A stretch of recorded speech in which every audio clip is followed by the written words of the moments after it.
ইন্নাল্লাযীনা কাফারু সাওয়াউন আলাইহিম আআনযারতাহুম আম লাম তুযিরহুম লা ইউমিনুন। যারা কুফরি করেছে, যারা কাফের হয়েছে, হে নবী তাদেরকে আপনি সতর্ক করেন আর না করেন, তাদেরকে আমার ব্যাপারে ভয় দেখান আর না দেখান, তাদেরকে নসিহত করেন আর না করেন, এতে তাদের কোনো আসে যায় না, তারা ঈমান আনবে না। এই আয়াত দুটি নাজিল হয়েছে প্রসিদ্ধ কিছু কাফেরের ব্যাপারে। প্রসিদ্ধ কাফের তাফসিরে জালালাইন, তাফসিরে নূরুল কোরআন, তাফসিরে আনোয়ারুল কোরআন, তাফসিরে মারিফুল কোরআন, এই সমস্ত তাফসিরের ভিতরে আমি দেখেছি সেখানে ওলীদ ইবনে মুগীরা, আবু জাহেল, আবু লাহাব, উতবা, সাইবা প্রমুখ এই সমস্ত বড় বড় কাফেরদের ব্যাপারে এই আয়াত দুইটি নাজিল হয়েছে সূরা বাকারার 6 নম্বর এবং 7 নম্বর আয়াত। আল্লাহ পাক রব্বুল আলামিন যে বললেন তাদেরকে ভয় দেখান আর না দেখান, সতর্ক করেন আর না করেন, নসিহত করেন আর না করেন, তারা ঈমান আনবে না, এতে তাদের কোনো কি আসে যায় না। এর কারণটা কি, কেন বললেন? আল্লাহ পাক রব্বুল আলামিন পৃথিবীর শুরু থেকে শেষ পর্যন্ত কি হবে না হবে সব আল্লাহ পাক জানেন। হুয়াল আউয়ালু ওয়াল আখিরু ওয়াল যাহির ওয়াল বাতিন ওয়া হুয়া বিকুল্লি শাইইন আলীম। পৃথিবীর শুরু থেকে শেষ পর্যন্ত আমার আগে, আমার জন্মের পূর্বে কি হয়েছে কি হবে সব আল্লাহ জানেন। আমার জন্মের পরে আমি কি আমল করব তাও আল্লাহ জানেন। কিয়ামত পর্যন্ত কে কি করবে সব আল্লাহ জানেন। সুতরাং এই ওলীদ ইবনে মুগীরা, আবু জাহেল, আবু লাহাব, উতবা, সাইবা এরা যারা আছে, এই সমস্ত কাফেররা তারা কখনোই ঈমান আনবে না। এই ব্যাপারে আল্লাহর কাছে ইলম ছিল, এজন্য আল্লাহ বলে দিয়েছেন এরা কখনো ঈমান আনবে না। এই ব্যাপারে আল্লাহ পাক রব্বুল আলামিনের কাছে ইলম আছে, তার জানা আছে। তারা যত যাই করুক, নবী যতই কষ্ট করুক, কোনো কাজ হবে না, তারা কখনোই ঈমান আনবে না। সুতরাং আল্লাহ পাক নবীকে বলে দিলেন, নবী হে আমার বন্ধু, যত চেষ্টা করেন আর যাই করেন তারা ঈমান আনবে না। এই ব্যাপারে আব্দুল্লাহ ইবনে আব্বাস রাদিয়াল্লাহু তাআলা আনহুমা, আব্দুল্লাহ ইবনে আব্বাস রাদিয়াল্লাহু তাআলা আনহুমা তিনি বলেন, নবী সব সময় চাইতেন সমস্ত মানুষ যেন ইসলাম গ্রহণ করে, সমস্ত মানুষ যেন ঈমান গ্রহণ করে, সমস্ত মানুষ যেন হিদায়াত প্রাপ্ত হয়ে যায়। কিন্তু আয়াত নাজিল করে বুঝাইলেন, হে আমার বন্ধু, ঈমান আনা আর না আনা, হিদায়াত পাওয়া আর না পাওয়া, এটা আপনার চিন্তা ভাবনা, আপনার পেরেশানির উপর নির্ভর করে না। সুতরাং এটা আমার ব্যাপার, তারা ঈমান আনবে না। এক আয়াত আল্লাহ পাক রব্বুল আলামিন বলেন, ইন্নাকা লা তাহদি মান আহবাবতা ওয়ালাকিন্নাল্লাহা ইয়াহদি মান ইয়াশা। এই আয়াতের সার কথা হলো, আমি যাকে চাবো সেই ঈমান আনবে, আমি যার ব্যাপারে চাবো না সেই ঈমান আনবে না, কখনো তার ঈমান নসিব হবে না। সুতরাং আল্লাহ পাক রব্বুল আলামিন বুঝাই দিলেন, বন্ধু এরা কখনো ঈমান আনবে না।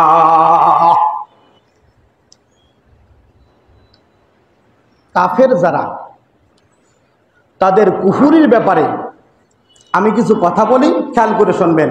এটা কিন্তু ক্লাসের মতো, এই শুনলাম আর ছেড়ে দিলাম এরকম না। কানের এই শক্তি দিয়ে শুনবো না, কলবের শক্তি দিয়ে শুনবো, কান দিয়ে শুনবো না, কলব দিয়ে শুনবো। দিলের কান তো পচে যাবে, কলবের কান পচবে না। কলবের কান দিয়ে শুনবো, আমি দিলের কান দিয়ে শুনবো। আমি কি করবো না, এই জেসেমের যে কান আছে এই কান দিয়ে শুনবো না, অন্তরের কি করবো, কান দিয়ে শুনবো। তাহলে কি থাকবে, মনে থাকবে ইনশাআল্লাহ। কুফুর শব্দের অর্থ হলো গোপন করা, অস্বীকার করা। পরিভাষায় আল্লাহ পাক রব্বুল আলামিনের যে সমস্ত হুকুম আহকাম নবীর উপর নাজিল হয়েছে, যে সমস্ত ব্যাপারে ঈমান আনা ফরজ, এই সমস্ত বিষয়কে অস্বীকার করা। বুঝছেন? কুফুরের প্রকার আছে, তাফসীরে জালালাইনে আসছে কুফুর 5 প্রকার। কয় প্রকার? 5 প্রকার। 1 নম্বর, নবী রাসূল যারা আছে তাদেরকে কি করে? মিথ্যাবাদী সাব্যস্ত করে। 2 নম্বর, আল্লাহ এবং আল্লাহ রাসূলের হুকুমকে অমান্য করে। 3 নম্বর, নবী রাসূলগণকে মিথ্যাবাদীও সাব্যস্ত করে না, সত্যবাদীও সাব্যস্ত করে না। তাদের ব্যাপারে কথা বললে তারা এড়িয়ে যায়। 4 নম্বর, নবী রাসূলকে মিথ্যাবাদী এবং সত্যবাদী সাব্যস্ত করে না, তবে অন্তরে অন্তরে সন্দেহ করে। ইন্নাহুম কানু ফি শাক্কিন মুরিব। অন্তরে অন্তরে কি করে? সন্দেহ করে। 4 নম্বর, অন্তরে ঈমান নাই। 4 নম্বর হলো জবানের দ্বারা ঈমানের কথা স্বীকার করে, কিন্তু অন্তরের দ্বারা অস্বীকার করে, স্বীকার করে না। এই কুফর কয় প্রকার? এই 5 প্রকার। আল্লাহ পাক আমাদের যে কুফর থেকে বাঁচায় রাখছে, এজন্য সবাই বলে আলহামদুলিল্লাহ। কাফেরের প্রকার আছে, অনেক প্রকার আছে কাফের। ওমান লাম ইয়াহকুম বিমা আনজালাল্লাহু ফাউলাইকা হুমুল কাফিরুন। যারা আল্লাহর জমিনে আল্লাহর হুকুম অনুযায়ী বিচার করে না, তারা কাফের। এখন আপনি দেখেন, ঈমান আছে, নামাজও পড়ে, মুসলমানও, কিন্তু বিচারের কাঠগড়ায় গেলি তারা কি বিচার ঠিক মতো করে না, সে তো এই হুকুম অনুযায়ী কাফের হয়ে যায়। আমি কি করব? আল্লাহই তো বলতেছে যে সে কি হয়ে যায়? কাফের হয়ে যায়। আবার আল্লাহ পাক রব্বুল আলামিনের হুকুমকে অহংকার করে কি করে? অস্বীকার করে। আপা ওয়াস্তাকবারা ওয়া কানা মিনাল কাফিরিন। যারা অস্বীকার করলো, অহংকার করে আল্লাহর হুকুমকে, তারা কি হয়ে গেল?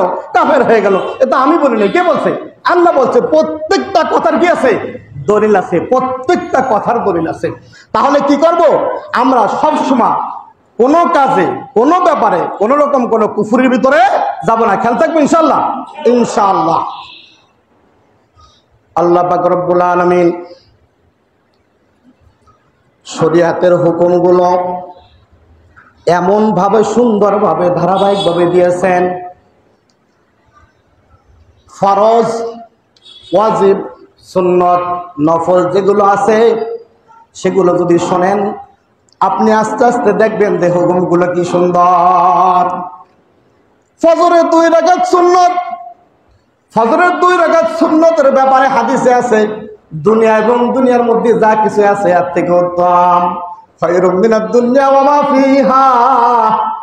2 রাকাত ফজরের 2 রাকাত সুন্নতের ব্যাপারে আছে, দুনিয়া এবং দুনিয়ার মধ্যে যা কিছু আছে এর থেকে উত্তম। আমি কিছু মাসালা বলতেছি, খেয়াল করে শোনেন। ফজরের 2 রাকাত নামাজ, প্রথম রাকাতে সূরা কাফিরুন পড়বেন, এটা উত্তম সুন্নত। দ্বিতীয় রাকাতে পড়বেন সূরা ইখলাস। প্রথম রাকাতে সূরা কাফিরুন পড়বেন, সুন্নত। আপনি শোনেন যে সকালবেলা একদম প্রথম থেকে, সকাল থেকে আল্লাহ পাক কুফরির থেকে আমাদেরকে কিভাবে সরাই দিচ্ছেন, কুফরির থেকে কিভাবে আমাদেরকে বিচ্ছিন্ন করে তাওহীদের দিকে নিয়ে আসতেছেন, তাওহীদের সাথে সম্পর্ক গড়ে দিচ্ছেন। 1 নম্বরে আপনি পড়তেছেন কুল ইয়া আইয়ুহাল কাফিরুন। বন্ধু আপনি বলেন, হে কাফের সম্প্রদায়, লা আ'বুদু মা তা'বুদুন, আমি ইবাদত করি না তোমরা যার ইবাদত করো।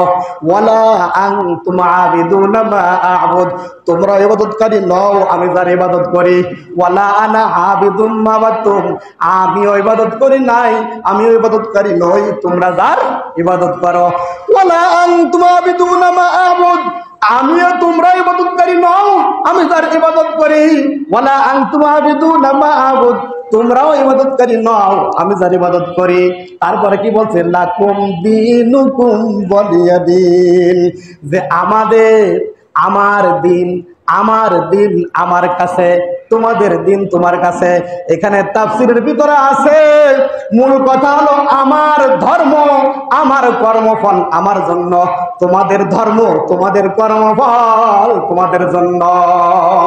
আমার ধর্ম নিয়ে আমি শান্তিতে, আমি আরামে আয়েশে আছি, তোমাদের ধর্ম নিয়ে তোমরা যা মনে চাই তাই করো।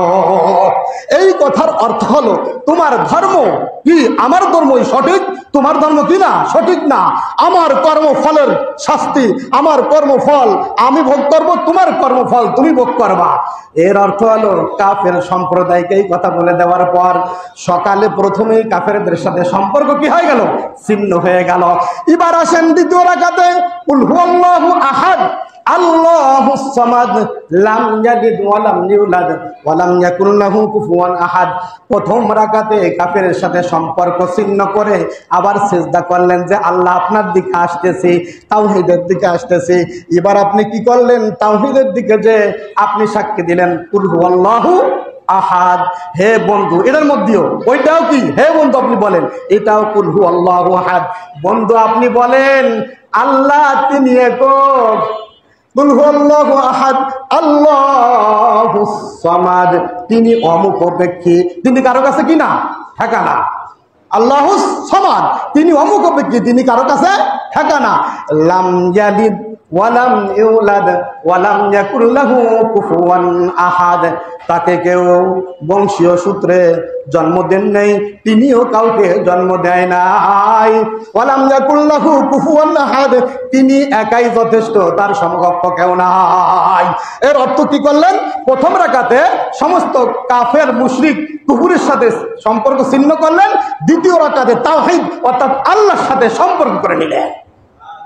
কি বুঝাইলেন, যে সুন্নতের আমলে বোঝা গেল না, ওই বুঝাইলেন সকালের প্রথমেই ফজরের প্রথমেই তুমি যখন ঘুম থেকে উঠবা প্রথমে কাফের মুশরিকের সাথে সম্পর্ক ছিন্ন করে আল্লাহর সাথে সম্পর্ক করে ইবাদতগুলো শুরু করবা।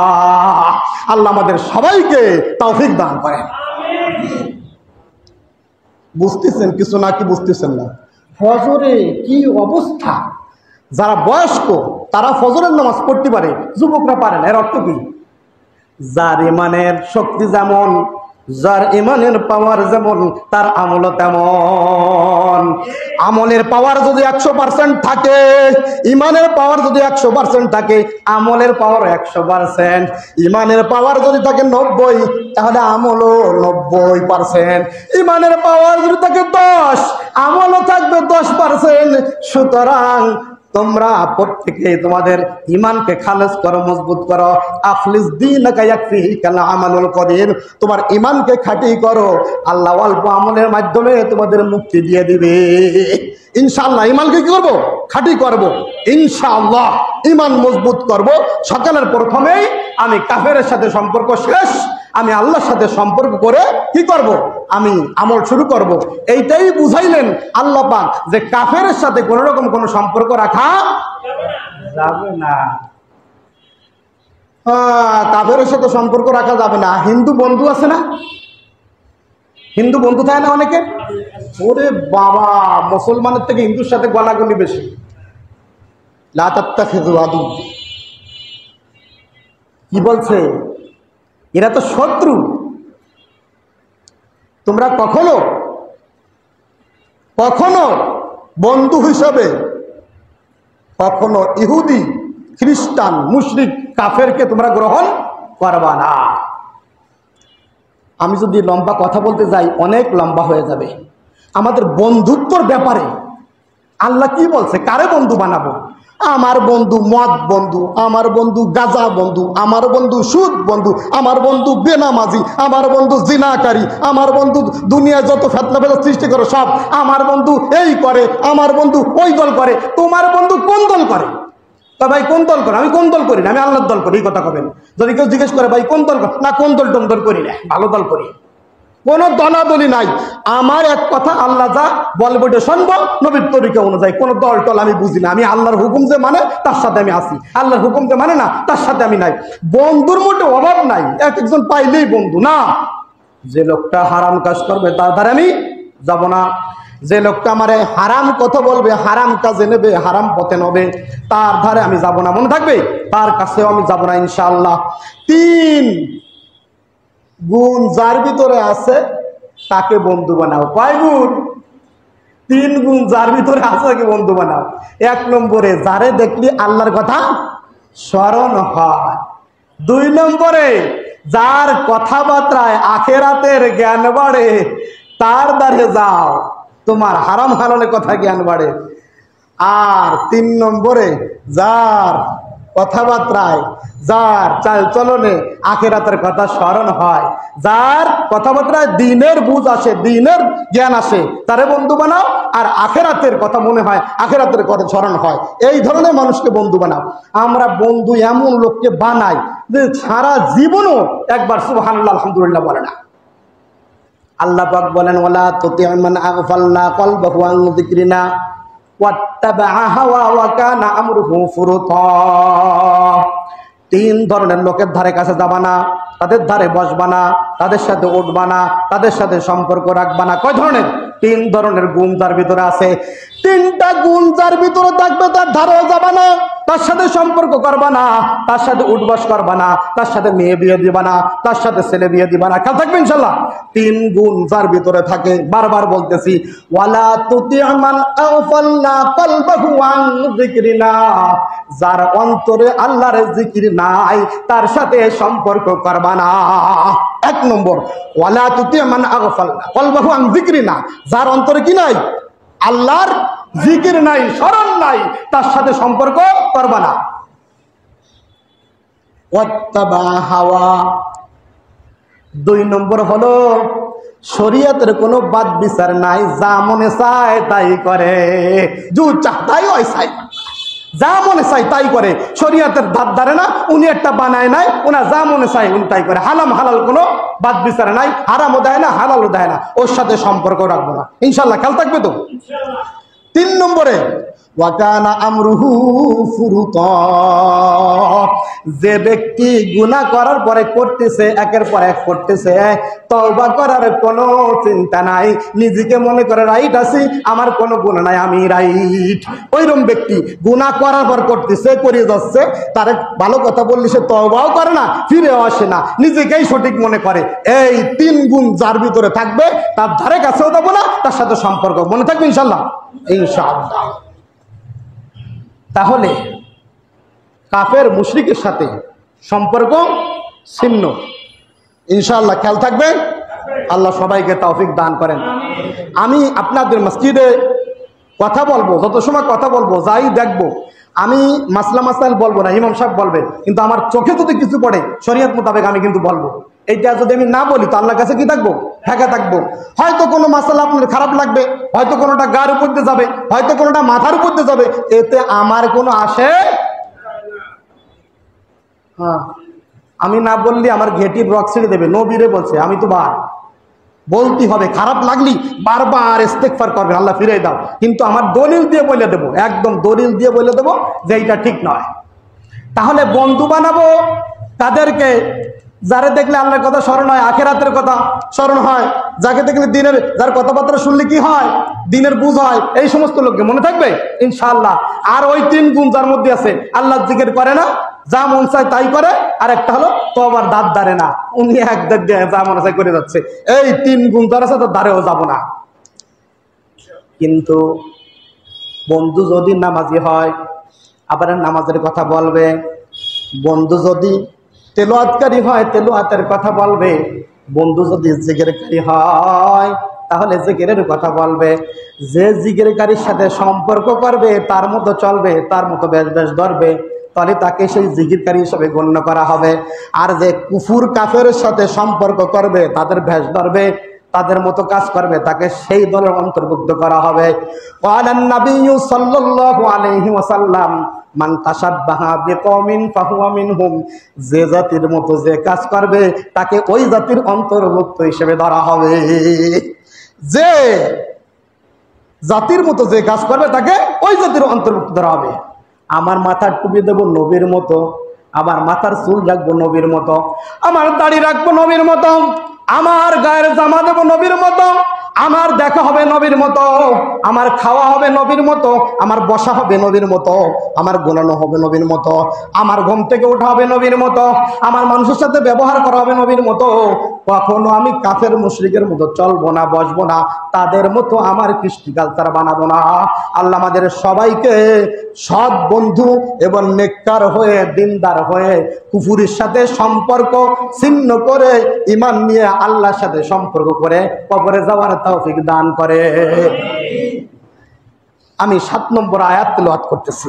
বিসমিল্লাহির রহমানির রহিম।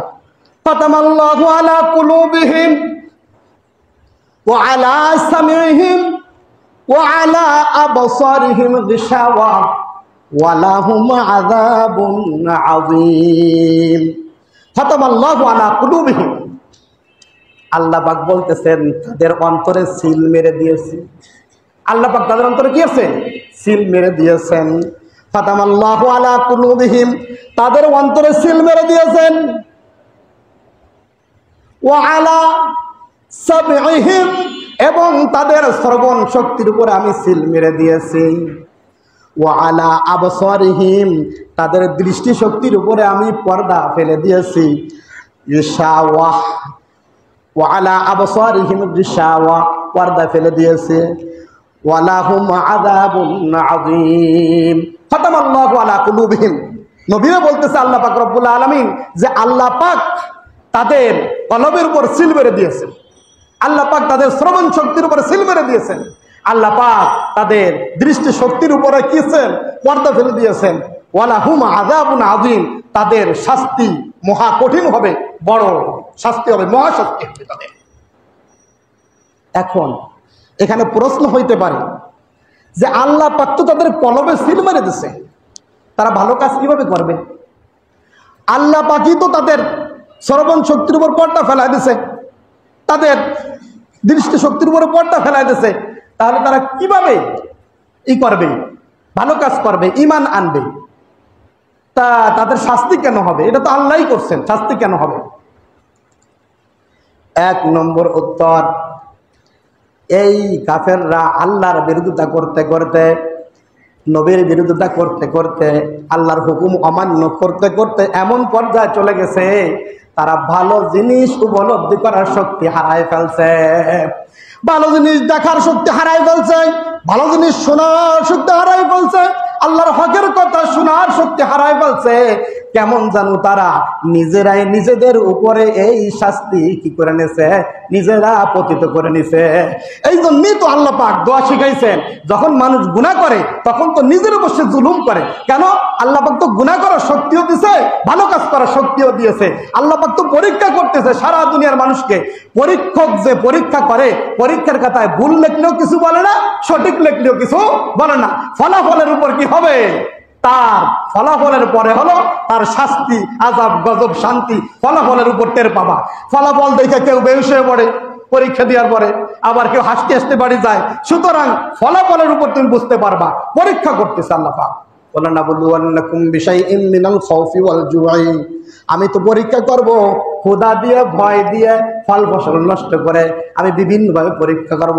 আয়াতের শেষ দিকে লেখা আছে আল্লাযীনা ইযা আসাবাতহুম মুসিবা ক্বালু ইন্না লিল্লাহি ওয়া ইন্না ইলাইহি রাজিউন, যারা এই পরীক্ষার পরে বলবে যে আমরা আল্লাহর উপর ঈমান আনছি, যত মুসিবত হোক আমরা আল্লাহর দিকেই ফিরে যাব, আল্লাহই আমাদের রব, মেনে নেবে, তারাই হলো হিদায়াত প্রাপ্ত, তারাই হলো সত্যের উপর আছে, আর তারাই হলো সাকসেস। পরীক্ষাতে কি করবে? তারাই হলো পাস করবে। তাহলে এই কাফেররা নিজেরাই খারাপ কাজ করতে করতে তারা এক সময় ভালো জিনিস কি উপলব্ধি করার শক্তি হারাই ফেলছে। আর এক আয়াতে আছে আল্লাহ পাক রব্বুল আলামিন সূরা মুতাফফিফিন 14 নম্বর আয়াতে বলেন কাল্লা বাল রানা আলা কুলুবিহিম মা কানু ইয়াকসিবুন, কখনো নয়। উত্তর দিচ্ছেন যে না, আল্লাহ তো তাদেরকে পর্দা ফেলে দিয়েছেন, এ কথা আল্লাহই করেছেন, তাদের বিচার হবে না কেন? না, কখনো নয়। তাদের কৃতকর্মে, তাদের কাজকর্মের কারণে তাদের অন্তরে জং পড়েছে, তাদের অন্তরে মরিচা ধরে গেছে। সুতরাং আমরা একটা কথা চিন্তা করব যে খারাপ কাজ করতে করতে অন্তরে কি হয়ে যায়? মরিচা ধরে যায়, তখন ভালো কাজ করার শক্তি হারায় ফেলায়। ইমাম তাবারি বলেন যে মানুষ গুনাহ করতে থাকে, একের পর এক, একটার পর এক গুনাহ করতেছে, গুনাহ করতে করতে কলবকে বন্ধ করে দেওয়া হয়। যখন বন্ধ করে দেওয়া হয় আর ভালো কথা ভালো কাজ ঈমান ঢুকার শক্তি আর থাকে না, জায়গা আর থাকে না, রাস্তা আর থাকে না, তখন কি হয়, সে বেঈমান হয়ে মারা যায়। ঠিক তাদের ব্যাপারে উতবা, সাইবা, আবু জাহেল, আবু লাহাবের ব্যাপারে এই আয়াত নাযিল হয়েছে। আর আল্লাহ পাক আগেই জানতেন যে তারা এই কাজ করতে করতে কখনোই কি ঈমান আনবে না। এই জন্য বলছে, বন্ধু আপনি দাওয়াত দেন আর না দেন, ওরা ঈমান আনবে না। তাদের এই কাজকর্মের কারণে কাজ করতে করতে এক পর্যায়ে এমন পর্যায়ে চলে যাবে যে এই খারাপ কাজের থেকে আর তারা ফিরে আসতে পারবে না। তা মানুষ যখন এই নিজের উপরে বিভিন্ন গুনাহ করে, তখন সে নিজের উপরে জুলুম টেনে আনে, নিজের উপরেই বিপদ টেনে আনে। এজন্যই তো আল্লাহ শিক্ষা দিয়েছেন, রব্বানা যালামনা আনফুসানা ওয়া ইল্লাম তাগফির লানা ওয়া তারহামনা লানাকুনান্না মিনাল খাসিরিন। হায় মাবুদ, হে আল্লাহ, আমাদের উপর আমরা নিজেরাই কি করছি, জুলুম করছি। ওয়া ইল্লাম তাগফির লানা ওয়া তারহামনা লানাকুনান্না মিনাল খাসিরিন। কঠিন জুলুম করছি, কঠিন জুলুম, অনেক জুলুম করেছি। এখন আপনি ছাড়া আমাদের মাফ করার আর কেউ না, দয়া করে আমাদেরকে মাফ করে দেন। এই দোয়া তো আল্লাহ শিখিয়েছেন। ওখানে কি জলাম না, মানে জুলুম করছি। এই কাফেররা জুলুম করতে করতে এমন পর্যায়ে চলে গেছে, অন্তরে সিল মারছে, মানে কি ভালো জিনিসের শক্তি তারা